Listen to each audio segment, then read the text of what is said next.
Either they love you, or they hate you, or they gon' judge you. It is what it is. It is what it is. It is what it is. It is what it is. What up, world? You already know what time it is. It's Lingo Ink's Open Mindz. We have an amazing show for y'all today, an amazing episode with another beautiful soul here.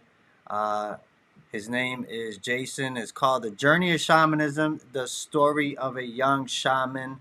You won't hear this story nowhere else. But Jayson, everybody welcome Jayson to the show.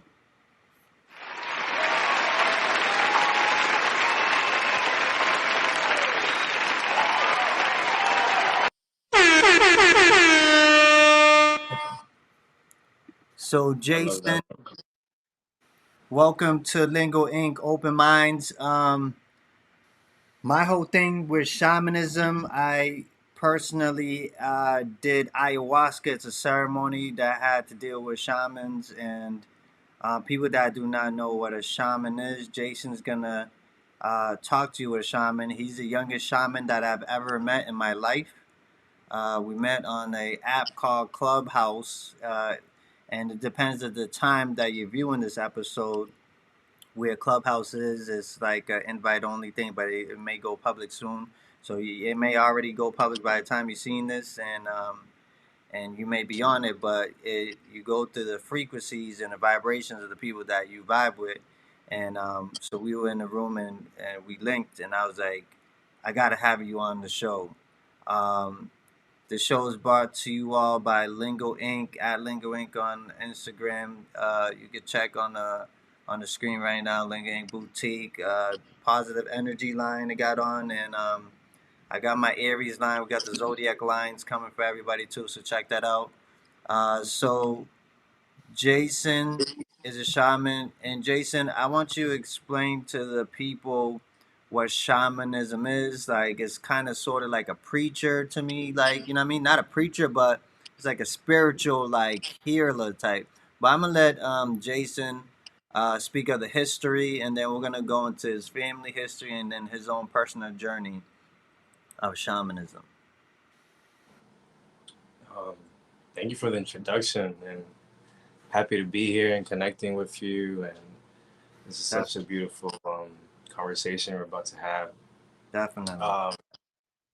Yeah, so shamanism, I feel like you started it off as that's a good point. It's almost like someone that communicates truth and spirituality to its community, whether it's healing, and just making sure that the people within their space are in good health and spiritually inclined. There's different kinds of shamans. So there's shamans, as you mentioned, that work with plant medicines. So they work with ayahuasca, peyote. A lot of the Native Americans in America connect with the peyote, among other plants. And they have harsher ones like iboga. Yeah, iboga. Yes. I actually recently got introduced to it by a friend who's been working with some tribes that work with iboga. I personally haven't experienced iboga, but from what I hear, it's definitely a journey. It's like each medicine, it has its own component, its own way of bringing healing and realizations to the individual. They call iboga like the father of plant medicine, like it's a disciplinary almost to an extent. And ayahuasca is like mother Aya, and she's more Yes. teacher. And shamans are there to facilitate through the spiritual realm and guide. So that's how I know shaman. But Jayson's lineage is shamanism. So he's here and he's a shaman himself. He's the youngest shaman I've ever met. They usually say 20 years that you have to be a shaman, but he's older than 20 years and his whole family is in it. So he's really been preparing on this journey of being a shamanism up to this point. And his story is amazing. Yeah. I started, I would say I always knew within myself. and I just never popped a question within my family. It started later on in life when I was around my 20s. I started asking questions because I was experiencing things that just wasn't normal, and I couldn't really share with people.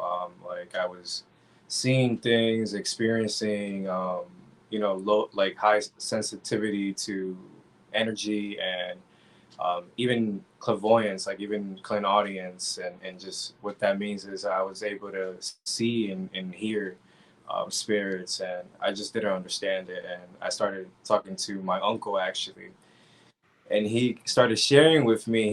He started sharing that when he was young, he got the call, but he didn't want to take it.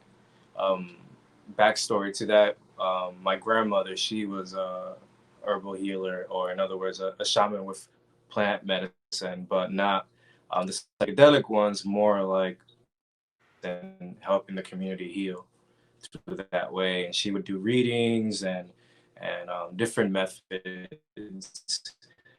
that was to meet her. So for me to get on this journey was actually meeting her through the spirit realm, and that's who was helping me through this transition that I was going through when I started realizing, wow, like there's something that's going on with me. I don't understand it.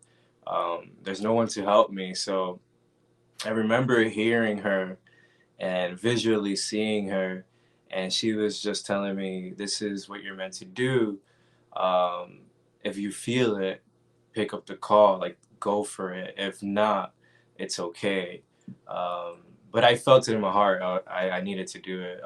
There was just certain experiences throughout that whole awakening that made me realize, like, yeah, this is what I'm meant to do. Like, I can't steer away from it. That's super dope, and for you to choose that is not only helping yourself, but you're helping out other people through healings. You know what I mean?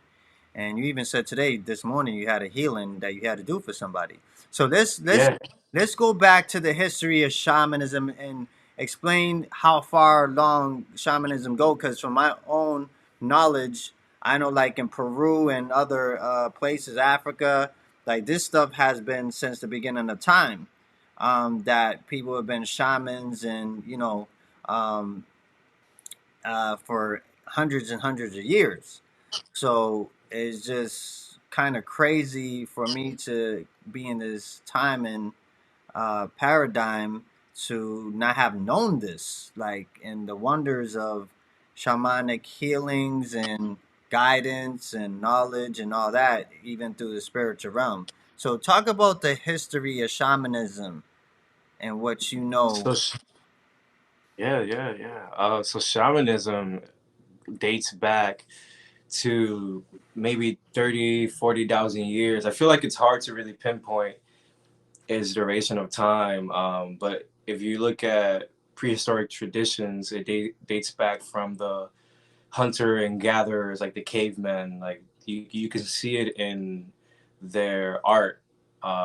Actually, if you pull up picture one, and you can kind of see um, some of the things that they had done on the walls, and you can tell, you can see this is actually feature their history of shamanism. And you see sometimes in caves the rattles, the objects used in shamanic rituals that were found in a lot of these caves. So, in this picture here, I see like it's like a person, right? Like a big person, and they're holding it's like a spiraling type of sun type of thing, and then there's like a little ant guy on the side of him holding something like I don't know if that's like a NBA Finals trophy, and then on the other side, I can only go off of my perception of what I see. You know what I'm saying?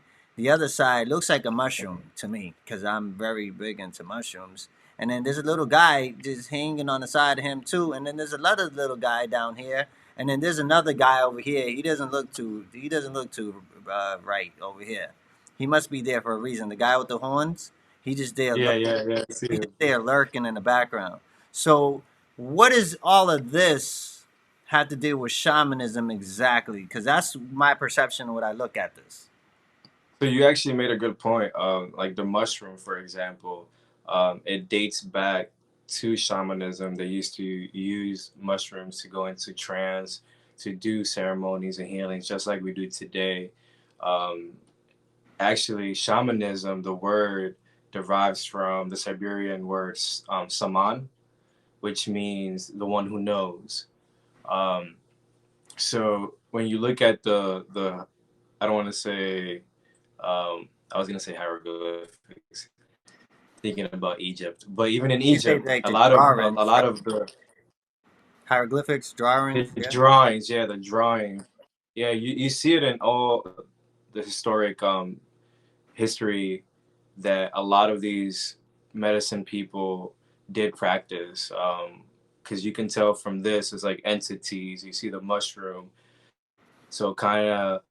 I mean, I'm not an expert in reading cave art, but if you look at it, you can kind of understand that the message they were trying to convey was that they were doing a ceremony and they got in contact with entities and they used it with the mushroom. And there's more artwork out there that if you're interested, you can look up. But yeah, shamanism is basically, which is interesting.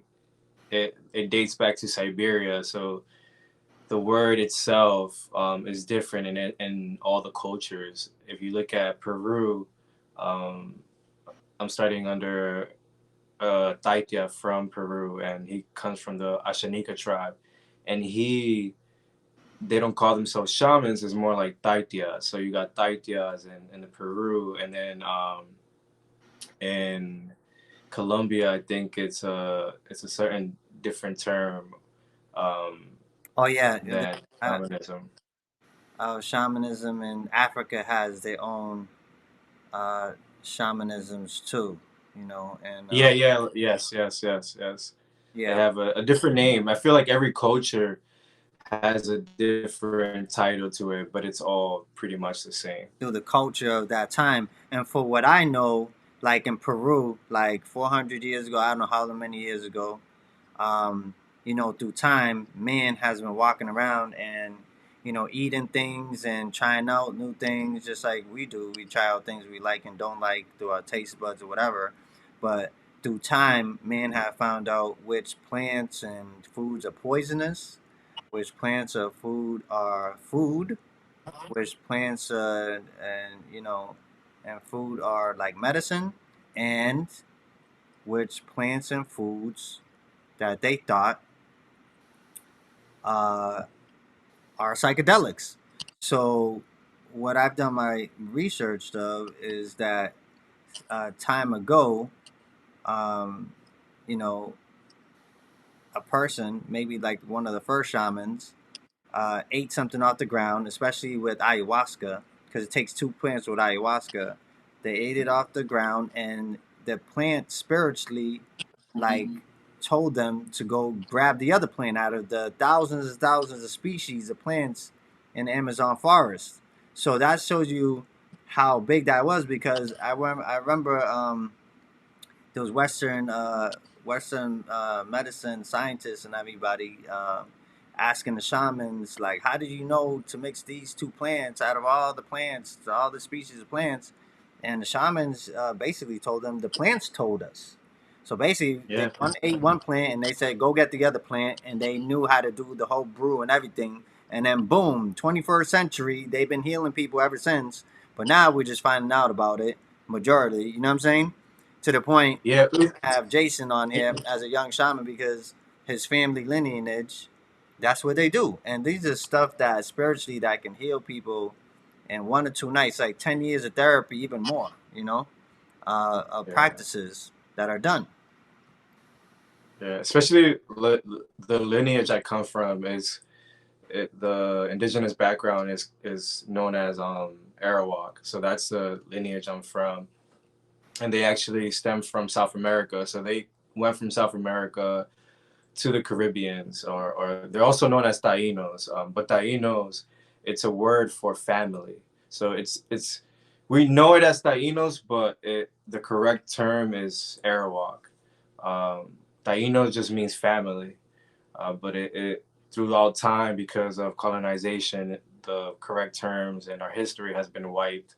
But there's people out there that have been doing a lot of research and bringing a lot of wisdom back together, and they're actually still around. For example, the medicine man I mentioned, from the Ashanika tribe. The Ashanika tribe is actually a lineage from the Arawak as well. There was no coincidence in bumping into him and later finding out like, oh, there's a connection to that. And even as you mentioned, the medicine people back then, how they figured out how these two plants work together.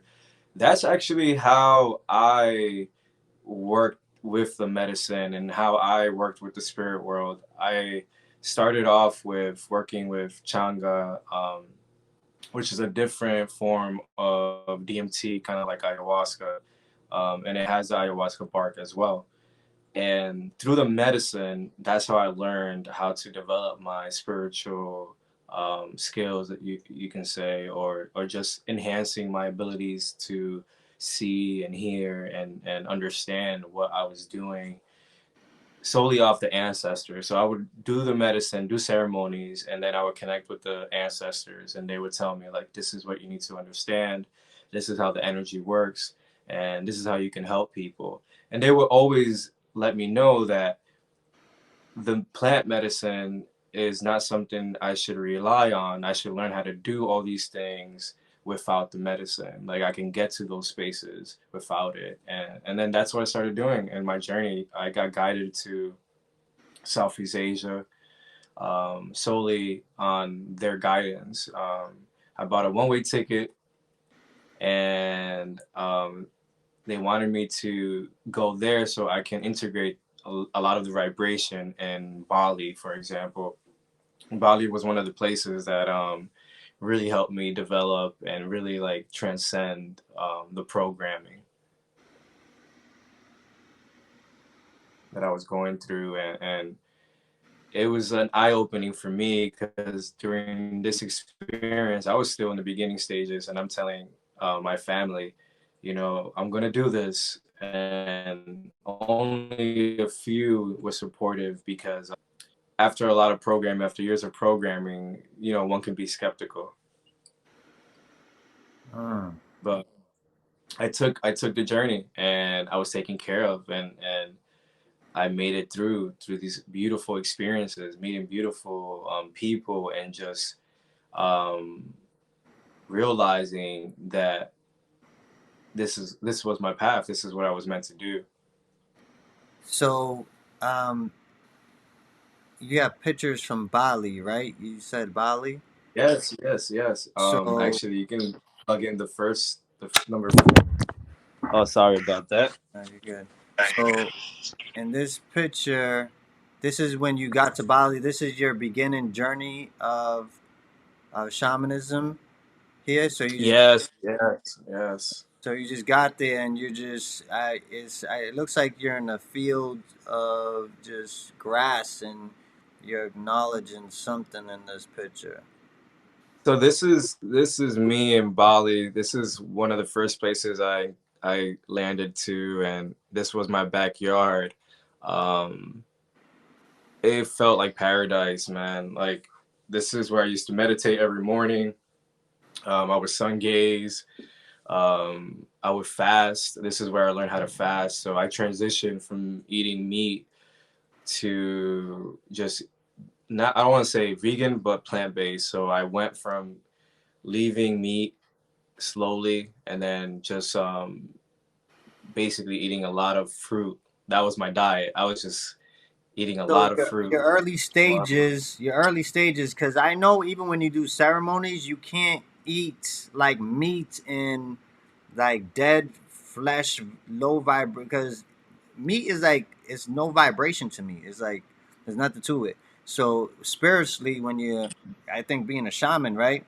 So you had to break out of the Western programming, right?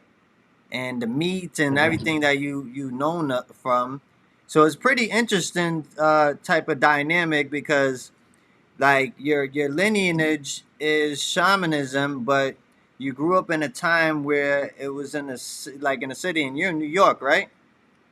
Yeah, yeah.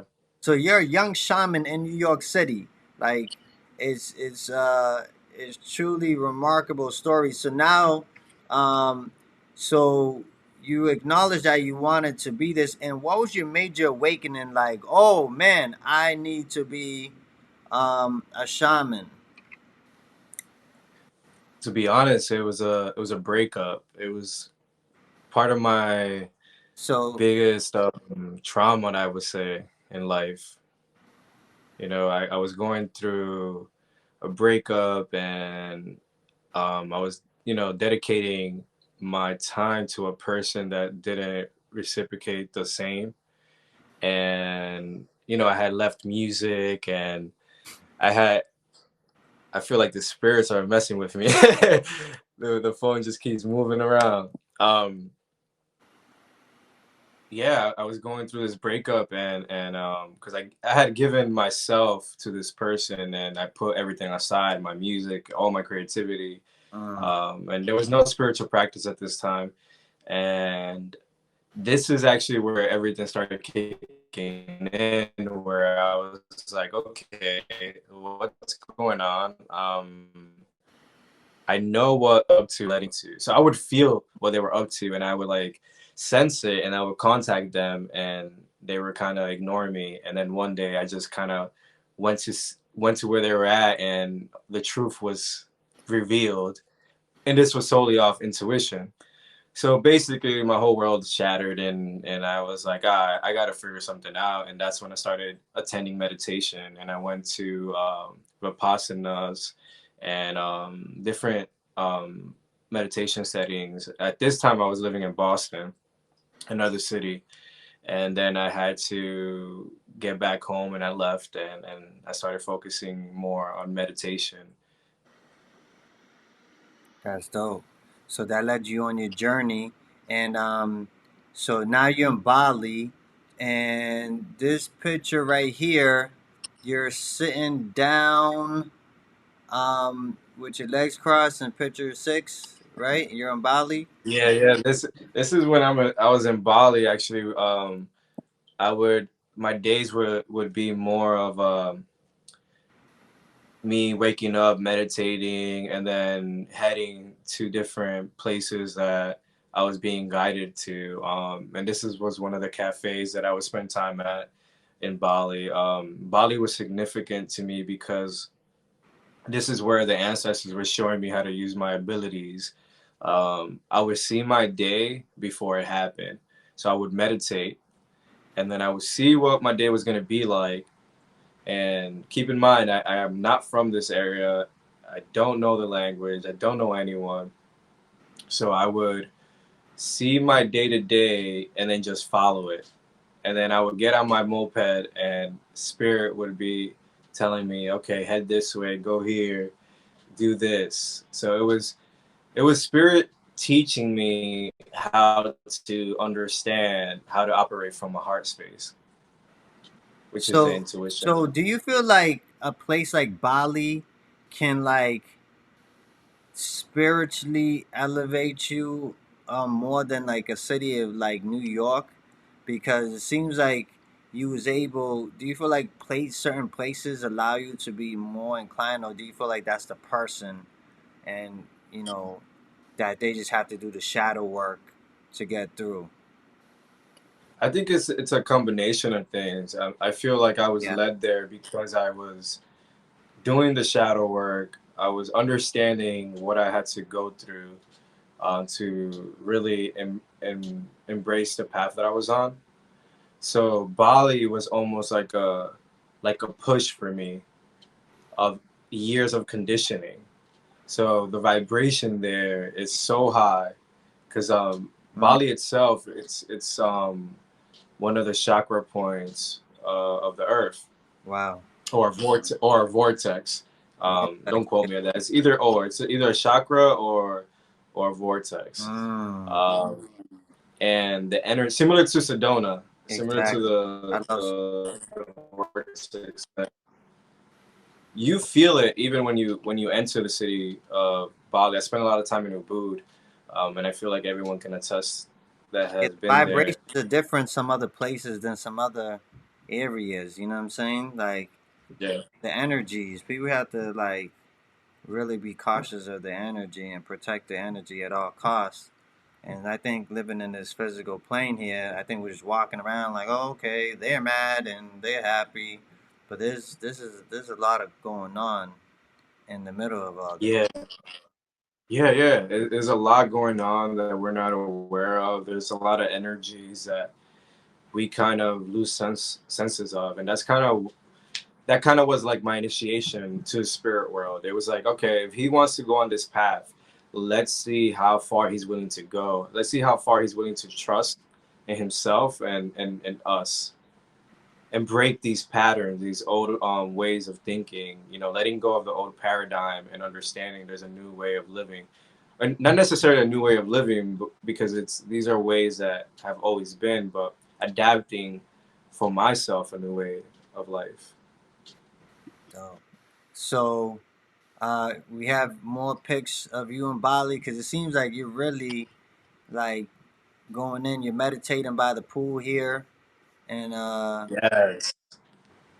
This is actually how my mornings would be. I would meditate. I would wake up and meditate, just to kind of get in tuned and kind of feed off the sun. So I would sun gaze. There were times that I would fast for a week, and I would only drink water. Um, but obviously, to get to just fasting with water, I would transition from fruit and then leave the fruit and go into water fasting. And then I would do like 2 days of no water. And the whole purpose of fasting was to connect as well, because you don't really need the psychedelics to connect to those spaces, and the way that the psychedelics do, you can do it by fasting as well. And actually, the a lot of the indigenous tribes in the Americas, that's what they would do. Actually, they would fast, um, to go to those spaces. dope. So now you're on your journey there, and so what was next for you after that? Um, cause we have. It was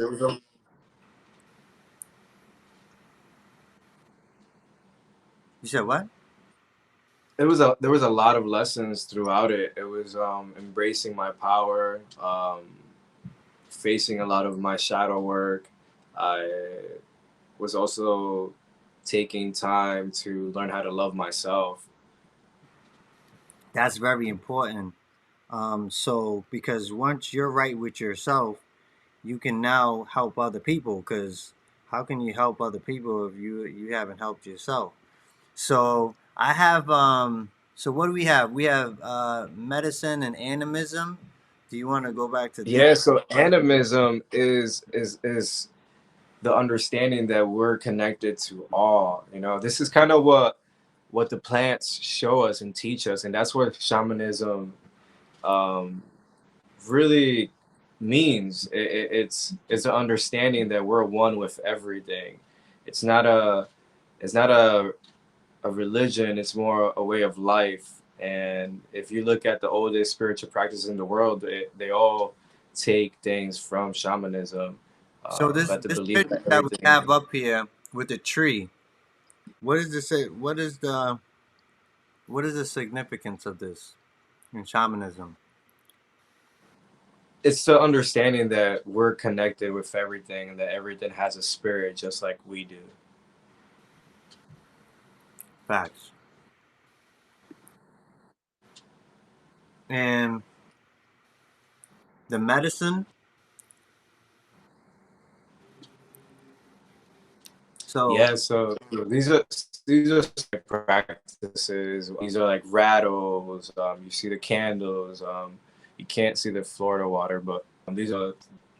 light work and or shadow work, whatever Is it this is the is this person is like a focused. medicine you was doing during the ceremony for yourself? Yes, yes. So that was a ceremony that you was doing. So what would go into the ceremony? So you'd have all this preparation, and what would exactly happen?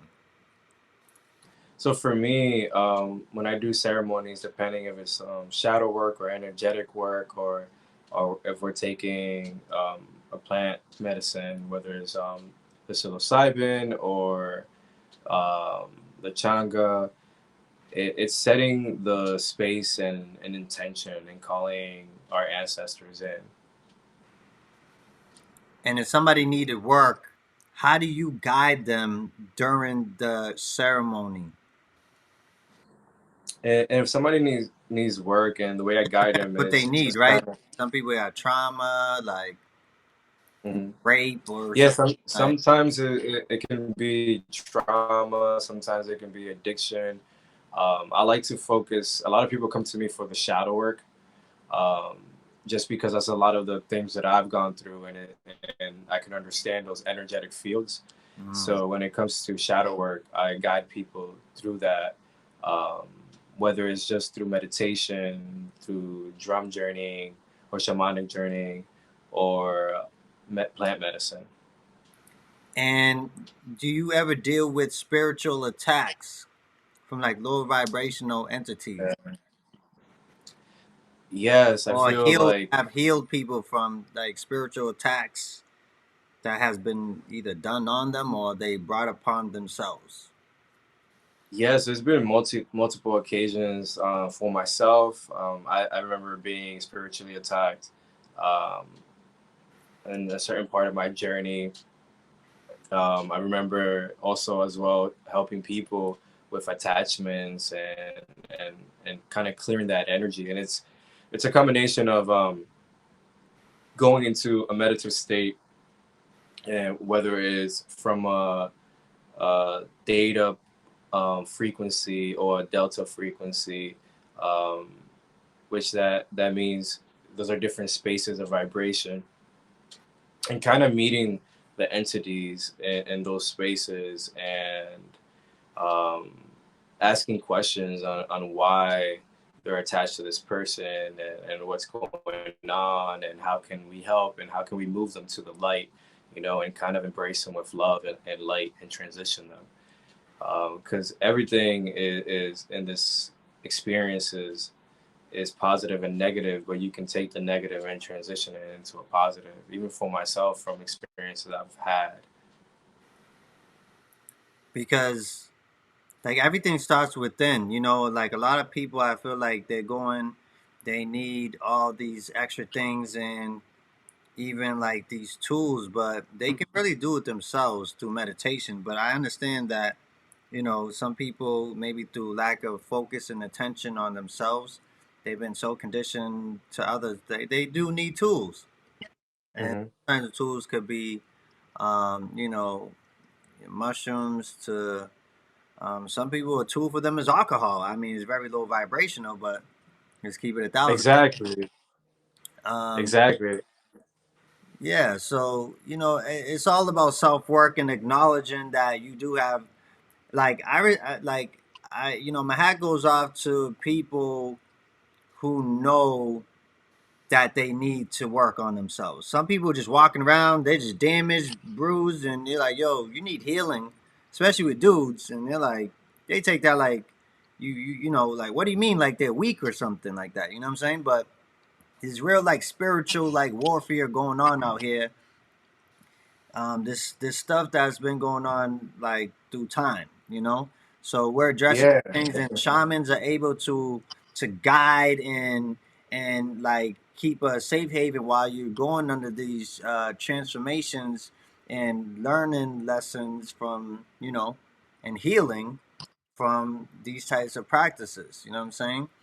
So uh it wasn't Bali. You came out of that trip, and I'm sure you like had a new found self of yourself, right? Like, Yeah. I was a new self, but the funny thing is, like, I remember coming, and work, but I didn't give myself time to integrate it. Mm. I just left and came back to the States and was like, oh, I don't know if this is for me. Like I kind of I kind of want to run away from all this now. You was such in peace and harmony, and then you came to back to Bone Thugs and Harmony. I mean, Yeah, no yeah, disrespect. I love Bone Thugs and Harmony music, but I'm just saying it's there's a difference. You know what I'm saying? absolutely. Um, I and kind of I kind of missed the the I don't know. tranquility.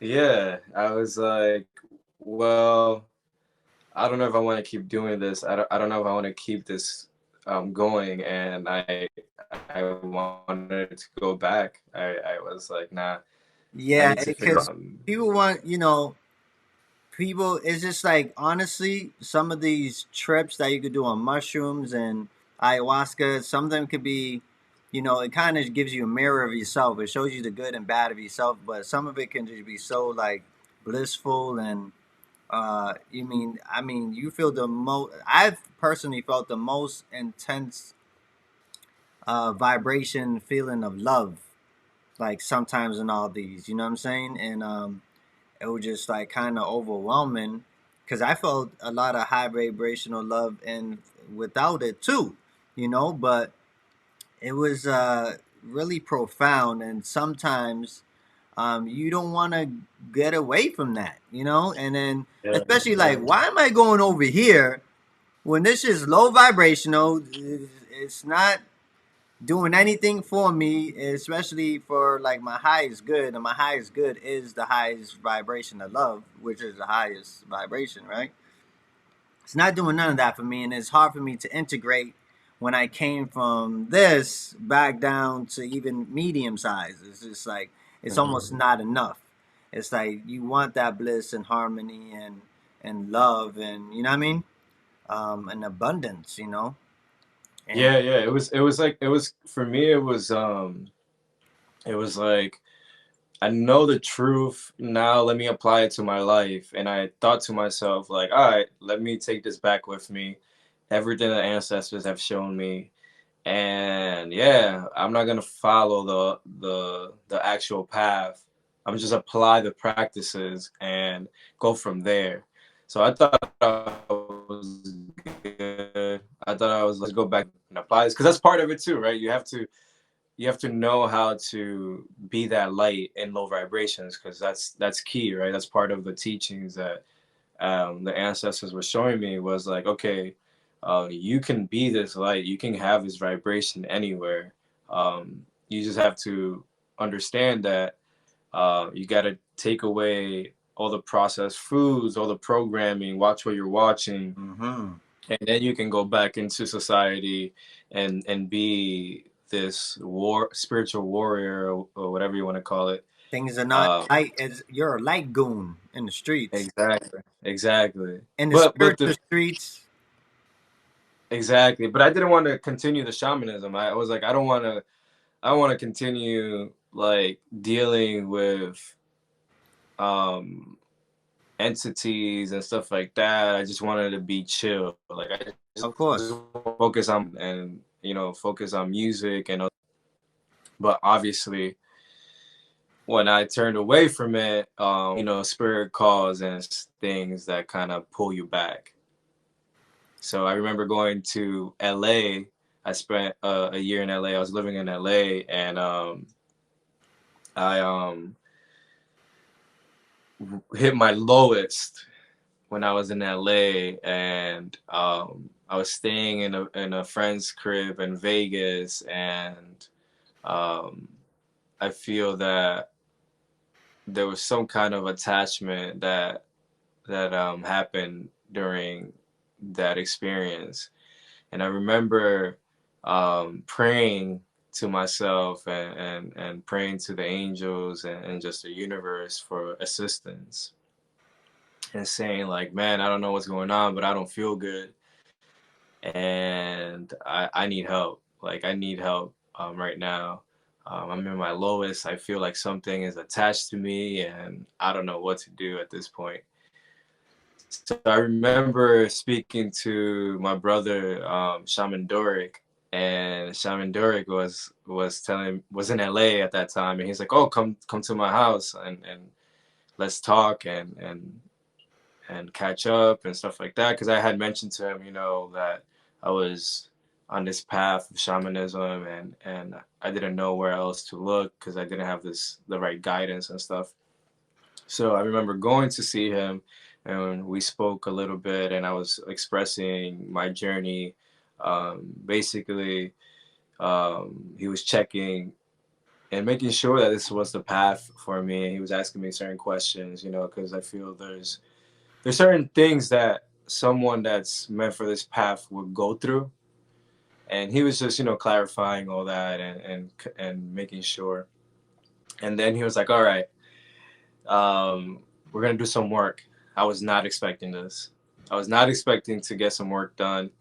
And he starts doing the work. He steps a couple feet away, and he starts connecting with spirit and the energy and his ancestors. And next thing you know, I can't move my hands. I can't move my legs. I'm laying down on the bed, and I can't move.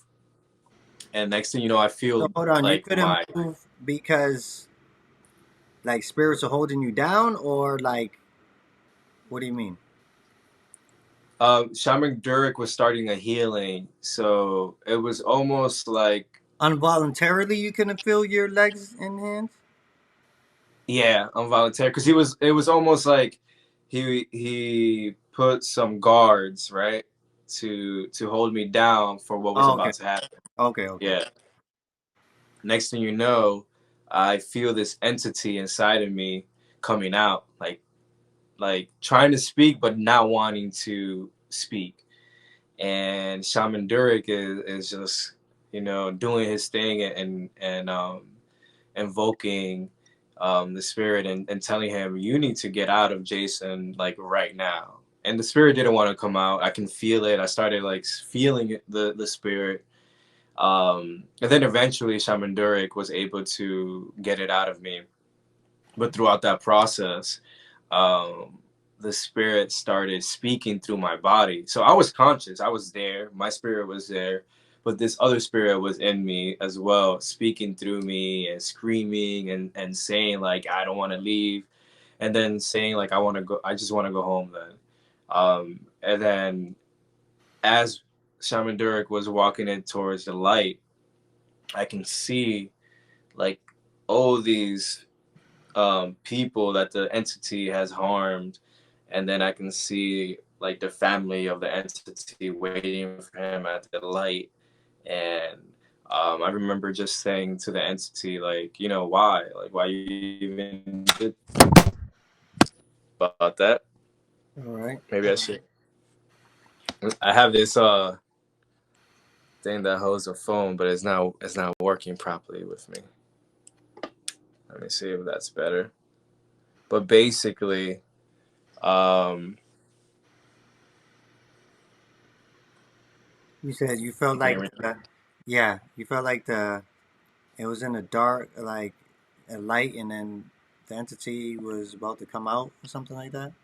Yeah, yeah. So then basically I was asking it questions like, why was it doing this to me? Why did it attach? And it was just a low vibrational being, and he was just looking for someone to I just bring down the vibration. And basically we walked into the light, and I let it go. I forgave the spirit, and we walked it away. Then I was able to get up slowly, and this is the part I that almost feel like the spirit was tight mad and then knocked over the camera on purpose because I know. That's it doesn't have a hold. It doesn't have a hold of you anymore. So it's just like I get out of here. Just exactly, got this exactly. It's camera like, over. You speaking on me. I had you for how long, and I don't have you anymore. But go ahead. Yeah, yeah. I'm like, what? This never Spirit is happened. hating right now. The spirit's I had him, but who cares if I Yeah, bump him? And it's like, yo. But yeah, anyways, exactly. it's okay, spirit. But We forgive you and yeah, peace, we love, and forgive light. you. We love you. We know we don't you don't like light, so I mean just peace, peace and love. Yeah, peace and love.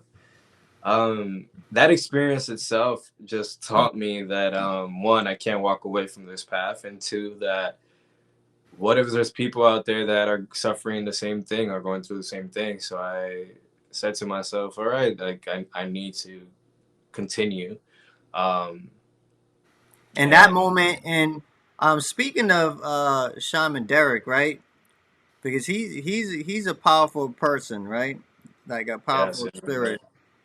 And we're all powerful, okay? So don't think that I'm not talking about you. He's just a powerful, he knows his power and all that since he's a young child. And the like someone like him, right? The shamanism, like the shamanistic work that he has to work with like spirit and all that, the clairvoyance of it, because a lot of shamans they need medicine, like the ayahuasca, boga, peyote, um, and even though the toad and the DMT, whatever the case is, they need that, and they tap in through that and they know how to guide through that. But he knows how to do it without all that, and he just has certain powers that he knows he horned into, and we all have these powers, but a lot of us haven't even horned into ourselves, let alone our powers that we have. And people talk about exactly, powers, and they're like, "What do you mean powers?" Because the only power they know is that remote control power button. You know what I'm saying? That's remote controlling their thoughts and their actions and everything that's going on. So yes, we all have powers, and it's almost a conditioning. They made most people scared of their own powers. Like, oh, I don't know, I was meditating, the lights were flickering, and like, yo, like it's we're much more powerful than what anybody can even tell you, even than more than I can tell you. You know what I'm saying? And he knows his power since a young child, and he never scared away from it, and he never shied away from it. That he's able to do it so naturally without anything. But yes, hmm, most of us we do need tools. Like I'm at a certain age, in this physical realm here, that I'm coming to the acknowledgement. I have my own awakening to, you know what I mean, to the stuff that I seek. I seek knowledge and wisdom and truth. You know what I'm saying? And we're always gonna keep learning while we're here. We'll never stop learning, even after we leave here. So I've learned, exactly, these certain types of things. I have my own spiritual awakenings and all that. My spiritual guides, all my ancestors, the Creator, the Most High, all of them are here with me. They let me know all the time. My acknowledgement of that. But we're made in the image and likeness, so we have that same type of power. You know what I'm saying? So respects all to religions and all that. I don't really subscribe to any book, but I look for myself, my inner being, and we are one with the Most High, the Creator. You know what I'm saying? So when people talk about their gods, no, they're not saying they're above anybody else. They're just saying that they are like and in the image of God. You are that. You know what I'm saying? You could create heaven and hell here for yourself, for others. You know, that's if others allow you to do that. That's the type of power that people have. So this power, oh, I don't know if I could do this and that, because you don't really know yourself. That's why you don't really know. Okay, and we've been taught here in this physical plane through maybe different entities that want to control you, that to just focus on whatever they're doing and tap into whatever energy and frequencies that they're doing, and don't tap into your own. And that's why, like, people talking about doing inner work and meditation, and they're scared of it because they're really scared themselves because they don't know themselves. How? That's yeah. crazy. That's the crazy part. That's the crazy part That's that the they always think craziest part. So yeah, yeah, people, even during the COVID times and any of these times, right? That they're going crazy at home because they've been so taught out of themselves that they need other things outside themselves, whether it's people, material, clothes, stature, money, whatever the case is, food, whatever. Netflix outside of themselves for them to even be with themselves. So when they running around the house, look in the mirror, oh no, who's that person? Oh, it's you, but you don't really know who you are. So that's where it really goes down to when we're talking about all this. But being a shaman is like a lot of guided, guided uh, through spirituality. Whether you're doing ayahuasca, the toad, uh, Yeah. any types of forms, and that's what shamans are here for. But you really have to be here for yourself first. That's the main key to all of this stuff that we're even talking about today. And even Shaman Jayson had even his own awakening through different stuff. Like he's living a human experience. You know what I'm saying? And we go through certain things, and we have our spiritual awakenings and our lessons that we learn here. The lessons come so we can learn from it. That's why we have lessons. Like, why am I always going? It's not why you always going through it. People going through all types of different things.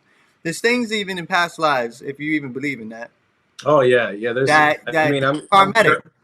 sure. That people learn lessons from past lives. You know what I'm saying? Just learn and do the best that you can. That's the best rule of thumb for me. Do the best that you can. We're not all perfect. Just do the best that you can, and then that's how we're gonna move. So, Jayson, so from Bali, you moved to California, and you had the spiritual experience that led you even more into this, and you get spiritually attacked, and you came to acknowledgement. So, Nepal, where does Nepal come into this for you?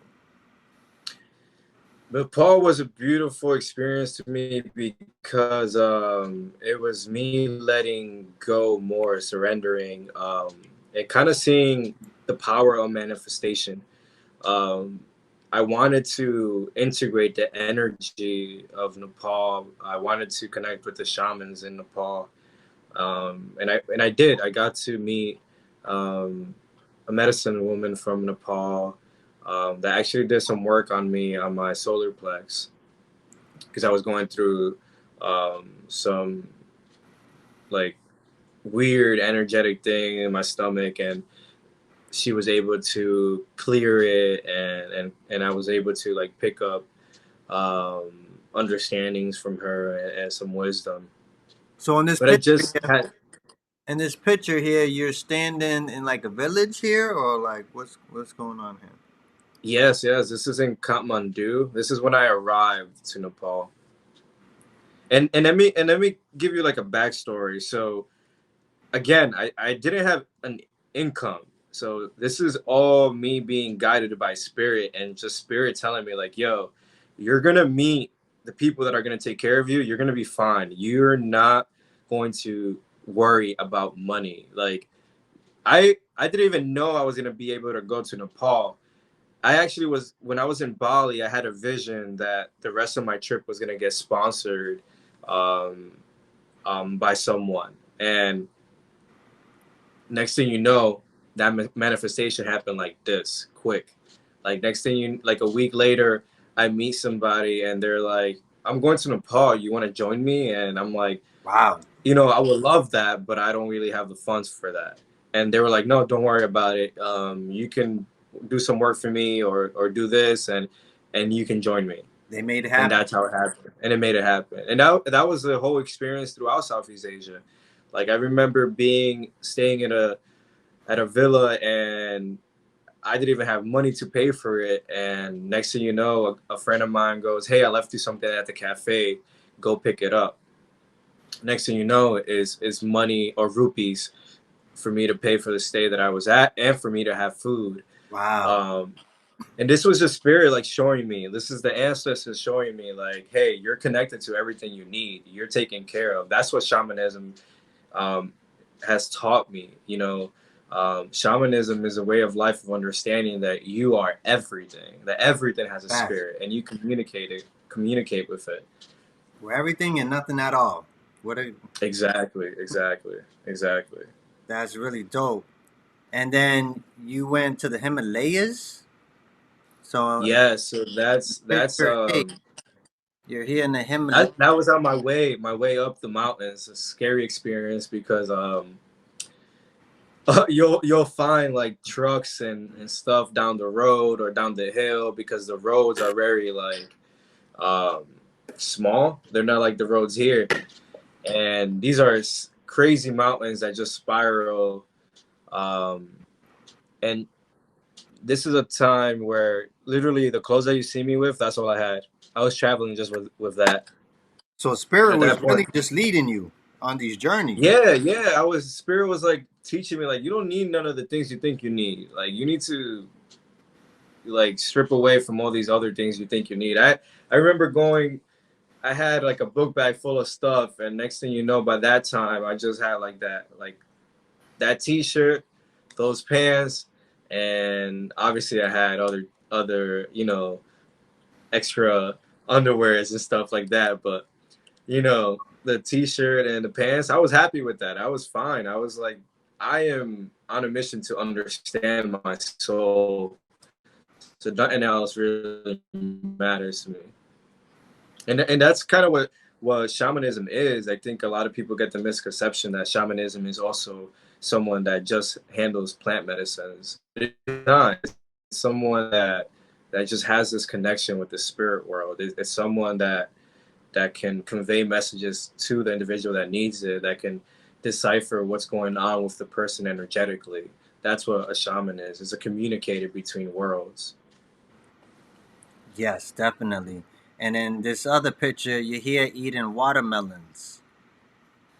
Oh yes, this is a similar stop actually, and I was hydrating. I was admiring the architecture of this abandoned building, and I just felt the energy there. And I was like, I want to stop here, and I want to like relax and just be present. And my buddy, he actually took this picture of me. That's dope. So you went through personal journeys around the world um, that really connected you with yourself. Yeah, yeah, it broke me out of this program to connect me to myself. And not everybody needs to, travel the world to find themselves. That was Right. just I was for about me to break away from the programming. That's how spirit wanted me to realize my power. It was like, you are powerful. You can do amazing things if you really put your mind to it. If you really connect your mind, body, and spirit. If you aligned everything, and that's kind of what spirit was showing me. Now that's what spirits be trying to tell everybody, unless they just dealing with the low vibrationals, you know what I mean, entity of spirit. Um, it's their, Exactly. their highest self. But a lot of people don't know, like I didn't know for myself. So that's why they ignore it, you know? Like, oh, they like it's too weird for them. Because they taught you Netflix, PS5, the Super Bowl, prescription drugs, poison, more poison, and and whatever else other bullshit they taught everybody. So Yeah, I mean, all of it's programming, right? It takes us away from our program, truth. schedule, program is this is really what it is. So spiritually, energies, all that, like they're orchestrating. There's entities orchestrating the energies and vibrations, and yet again, a majority of people don't even know what the energies and vibrations are, what they are. Period. So it's a different day and age. We're reaching into the age of Aquarius, the age of enlightenment. Um, that's what we're here for. I'm here to help shed light and raise the vibrations on Earth with Shaman Jayson and everybody in high vibrations and in the light.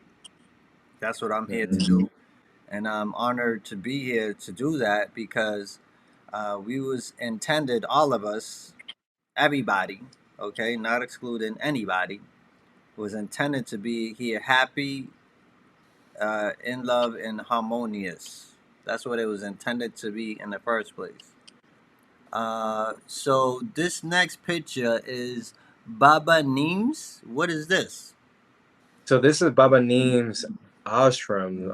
I wanted to share this because this was another aspect of the journey where um, I didn't know I was heading to this place, and I was kind of taken here, um, just going with and letting spirit guide.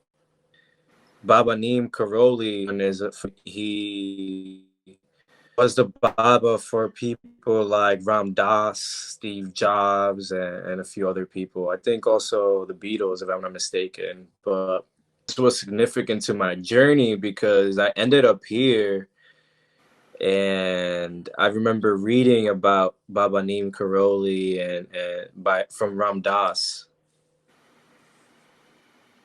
That's dope. And you ended up there.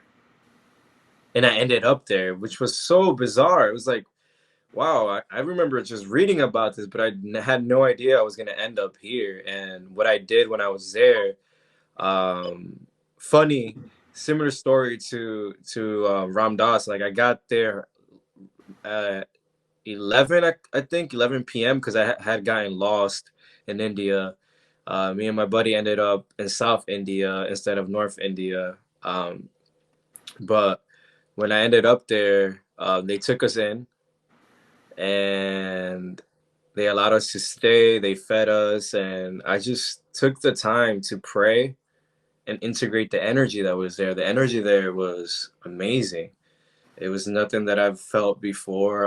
And then I kept asking myself, like, or in the universe and the ancestors, like, what is the reason for me of coming here? What was it?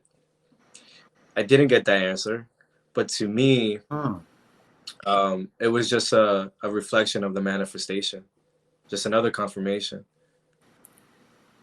That's dope. So you went on all these spiritual trips, spirit led you, and you had your own personal trials and tribulations like we all have.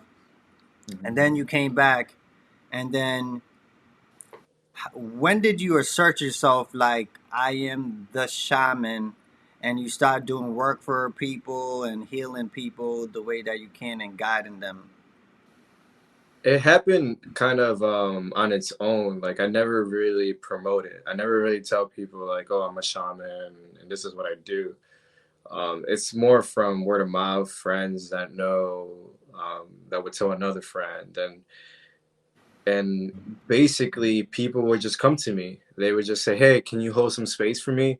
Can you take me on a mushroom journey?" And I'm like, sure, I can do that for you. Just because I know how to hold a space, I understand the energies when I go into it. So I was very confident enough to hold space for people. So I started with one person, and then it would be two people, and then eventually it became three people, and now it's like a thing where people just like want to come and like when I hold space for them, and just because when I go into those spaces, I also go into their ceremony with them, and I'm basically almost like reading the energy of the room and seeing what's going on, and it's when I'm doing the healing for the other person, I'm not doing the healing for myself, even though I'm going through something with them. It's more my attention and my energy is serving them, and I hold space for them.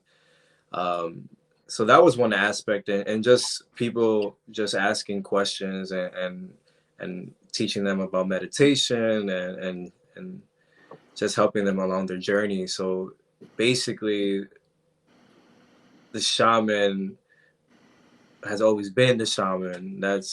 It was never something I was like I am the shaman. It was like it just happened.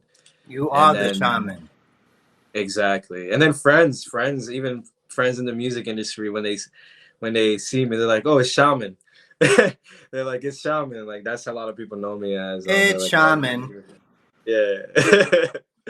um, so because I also do music, and a lot of the friends in the music industry, I help with transitioning energy and whatever they need. I'm like the point of reference for a lot of it. And even when I'm creating music, a lot of the producers and songwriters notice how I set the space. When I'm creating, I set the intention, I clear the space, and I make sure that whatever's going into my music, the vibration that's going into it is of love. No, that's dope. That's dope. And I'm sure you had a healing this morning, and Yes, actually, it was a songwriter and a singer, actually, and I was assisting her clear some energy.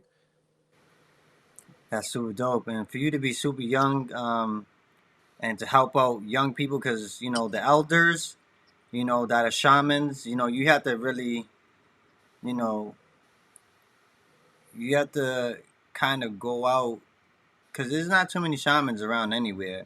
But for you to be a Hmm. young shaman, that's very honorable, because you don't have to do this type of stuff. You could have been selfish, young, and stuck with your music, heal yourself. But you, just like a whole bunch of Reiki healers and all these beautiful souls that are coming out their cocoons, especially in this time. I feel like in the last 5 years, like it's just been so prevalent. Every other woman that I meet is a healer. You know what I'm saying? In time, a lot more men are gonna step up. Because we're gonna know the Yeah, truth. yeah, Because we're gonna know the truth. You know what I'm saying? And to know that truth, yeah. you have to do that work for yourself. You know what I'm saying? With yourself, and just really just seek knowledge and truth. And it will set you free. And so I appreciate you being on the show, Jayson. Again, if anybody in the New York area, I don't know, Jayson travel. You see Jayson's in all walks of corners of the world. Hopefully, they'll let him go to Antarctica and heal some of the military over there. But they do that. Or some So of the entities, some of the aliens there's of some there. other types of entities, some other planes and stuff that they have dealings with. But uh, you know, as you see, he's gone everywhere. He's a young shaman and he's still learning and growing. Oh, real quick question I had. I guess just have you had any type of like unexpected journeys with people, whether it was yourself or somebody else during the healing while you was either doing something for them or with them or like on a mushroom or something, and you're like, whoa, what's this? Like, and it kind of threw you off guard. Yeah, You do your work. I've What, had what's a good I had story to plenty. give? What's the best one you right off the top of your head? You can be like, oh my god. So we'll leave off There's that. there's one that I will never forget. Was my first exorcism, first entity that I've ever got out of somebody's body. Um, when it started speaking out of the person, my normal self wanted to like freak out, but I knew I was in this space of like, nah, they're here because I So know I can do really this. quickly before we talk about going into the exorcism, let's explain what exorcism is, because there's a lot of connotation that people feel like something can possess them or something. And me, I don't put like your soul is your soul. There's nothing that can take your soul out of your body and then another whole entity comes in and it's like, hey, I'm Damien, and like I feel like there's low vibrational entities that attach themselves on to you and could sway you and all that. Am I going? Do you feel like that's the right thing? Right, There's that's absolutely fear. right. That's why there's a lot of fear even going into any of these types of things because they think something's going to go on with their soul or something like that. But really, in reality, if you align yourself with low vibrational music, movies, and all that, that's like in the physical, in the street. Like if you go in the street, you're gonna be in where the low vibrations are. You know what I'm saying? You know what I'm saying? They just keep it a stack here. And if you keep it high and high, you see the levels of the high vibrational. So it's like going somewhere with real low vibrational, and then you got this little pesky, like little gnat of a person always following you and asking you for money and stuff, and they're just low vibrational. They might trip you up or try to stab you. Who knows what they're going through and what entities are attached to them, versus you on a high vibration, and then somebody of a positive caliber is attaching themselves onto you. You see what I'm saying? Like, Hmm. and you're like, damn, this person's so good, and they keep hitting me up. This is like a button because your vibration has reached that point. So the exorcism is getting like that physical person that somehow got in contact with you, and maybe you're too scared to confront them, and then you have to have somebody that's in their power to be like, "Hey, shoo, get out of here." Exactly. Yeah. No, that's exactly what it is. So That's I want it's to an explain that attachment. because people get really like, "Oh no," especially in a religious context when you talk about demonic possession and stuff like that. Yeah. You know, but go ahead. Yeah, they'll exist in you, but they're not gonna take over you. They can't They remove can't your take over you. spirit. They can't It's like a bully. yeah, It's like a bully. yeah, Like you go to the playground and you're scared, and the bully's like, "Oh, I'm taking this kid's money every day he comes. That lunch money yeah, is mine. exactly. 12 o'clock." Until you have somebody else to be like, "Hold on, you're not doing that to them no more." That's what a shaman like does too, and other types of healing modalities do that too. Which, if you realize that power for yourself, you can do it for yourself. But some people are too scared and they don't know what's going on, so that's why they go get these energy works done. But go ahead. Yeah, no, you said it well said. Like you shouldn't be scared of any kind of energy, Anything. negative or positive, anything. Oh, they're gonna It's take your just lunch money. fear. Exactly. They're gonna take your lunch money. They're gonna push you to the ground, and they're gonna speak for you. Like it's all about just having the power and the strength to understand that you can shift anything. You can transmute it. It's just having that willpower within you, and all of really healer or shaman does is kind of assist you in teaching you to become your own healer, because that's what every spiritual teacher or healer should be doing. They should be holding space so you can become your own healer. Like when I went through that experience, I was like, ooh, okay, I'm ready for this bully. All right, I went through one myself. I know how to handle this. So basically, it told me what it was there for and what it was doing, and I said, listen, you don't belong there. You need to cross over. Let me take you there. And that's basically what I did. I was like, all right, you need to go. Like you don't belong there. Right. Um, and the person did not recollect any of this. They had no idea this happened. They were like, Wow. yo, what happened? And they were like, oh, you have no idea. Wow. And I explained it to them, but they had no idea that that happened to them. There was someone else in the room, and they freaked out. And I was like, please don't freak out, because if you show fear, the thing is gonna attach to you. Mm. So we just walked it out, They and got she another. was They got fine. more lunch money. Yeah, yeah, exactly. They'll be happy to find somebody else that they Like, can. oh, okay. Yeah, Like he got somebody. He or she got somebody protecting them, which is what I mean. Somebody saying shoo. So now, like, what a bully has to do, they have to attach themselves to somebody else because that lunch money was feeding them, exactly, exactly, basically. exactly. Yeah, yeah. So you see, when you break stuff in these types of contexts, they don't even become scary anymore. You know what I'm saying? But people have to acknowledge the power that they have within themselves. You know what I mean? And if you're low, you have depression, anxiety, and all these types of fearful things.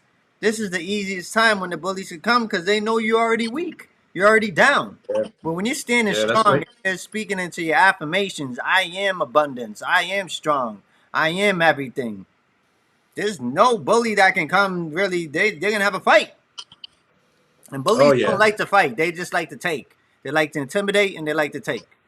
So and wear your protections. Like, don't forget. People forget. Like, there's so many things you can wear for protection that are small. You know, I have my turquoise ring. I have this band from the tribes in Peru. This is for protection. Like, right. there's so many things you can protect yourself. I mean, it's all correlative to what who you we speaking to too. Because see, me, I'm spiritual, so I resonate with what you're saying. But religious people, they're like, no, no, no, no. The only protection I need is Jesus Christ. In all respect, Jesus and other ancestors, they are your protection too. So whatever you need to call on, for that protection, that higher, that what I mean. You are your higher self. I shouldn't say anything higher than you because people try to see things like a higher than them. It's really not. You are your higher self. You know what I'm saying? But you have to live in that. You can't live in fear because that's low vibrational and Exactly. it's gonna happen. So Yeah, that's an interesting story. And did we even go in the story, or did you finish the story? Yeah, So yeah, we finished it. That was it. you That didn't was know it. what was going Yeah. on, and you took you said, "Shoo, get out of here, go into the light," and it was Yeah, I just did. I like, mean, I did like a. I did I think it the. was There's because a. it was your first one. You was kind of like, "Oh snap," you know what I mean? You're like, "Yo, let Yeah, me." yeah. It was my first one ever, and I was like, okay, this is interesting. Cause spirit was with me, and my ancestors with me, and I was like, they. When I'm working, when I'm doing healing work, it's me holding space, working with the energies. So, and I'm being guided by my ancestors. So it's like, they're like, they had told me something intense was gonna happen, but they didn't want to tell me. They was like, "We'll surprise you," and then I Mm, was like, "Ah, this is what they were saying." So yeah. okay, but I was ready for it. I was like, "All right, let's do it." Like, if they're showing me this, if they're putting me in this situation, I trust my ancestors. I trust my guides. I trust my um, the universe and everything around me. So I'm not going to like feel that I don't have the to handle a situation like that. So I was able to handle it. Just having that strength in myself and knowing that I have that power. Um, and they were fine. They were fine after. They felt great after, and um, they were back to normal. So Now that's super dope. So like I said, if you need any healing, guided, trips or anything, ceremonies, Shaman Jayson is here for you. Make sure you get him on. You get a DM on Instagram at Jason Paulino, and just hit him up, and he got you. Especially if you're in the New York area, or if you want to fly him out to wherever you at to do work, just hit him up, and he's here for you. So I'd like to thank you, Jason, for coming on and shedding your light and your vibration to the people yeah. and everybody. You know.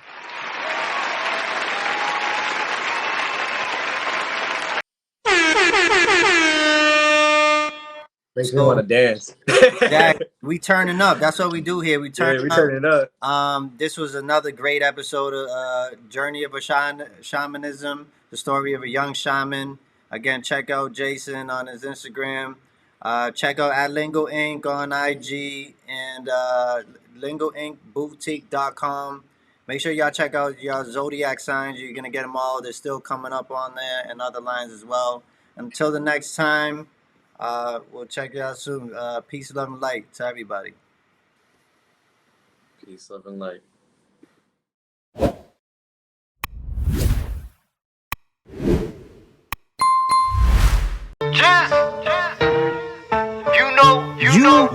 You.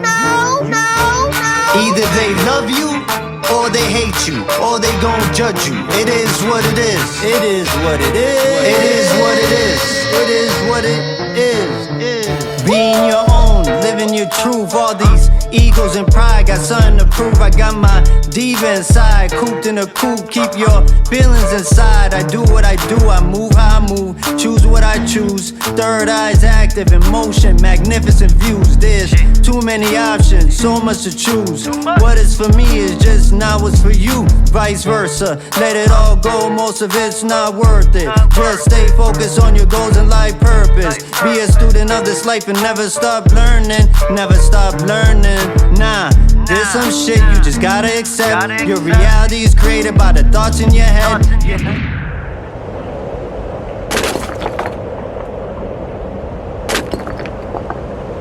You.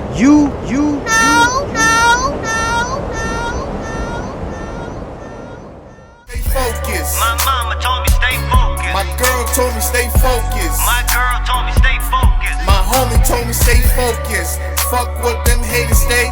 Keep stacking that paper and kick them doors wide open. Doors wide open.